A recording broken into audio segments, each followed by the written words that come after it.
Nation first news चॅनलमध्ये आपणा सर्वांचे सहर्ष स्वागत आहे. सोलापुरातील ताज्या घडामोडी पाहण्यासाठी नेशन फर्स्ट न्यूज चॅनलला लाईक आणि सबस्क्राईब करा.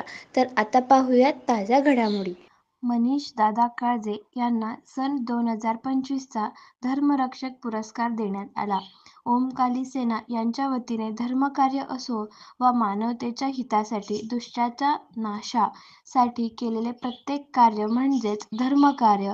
असेच गेल्या अनेक वर्षांपासून धर्महिताच्या, मानवहिताच्या गोष्टींची दखल घेऊन शिवसेना शिंदे गट जिल्हा प्रमुख मनीषजी काळजे यांना कालीपुत्र कालीचरण महाराज यांच्या अध्यक्षतेखाली व अन्य मान्यवरांच्या उपस्थितीत शिवस्मारक येथे सन्मानचिन्ह, सन्मानपत्र, भगवद्गीता देऊन धर्मरक्षक पुरस्कार सन्मानित करण्यात आला.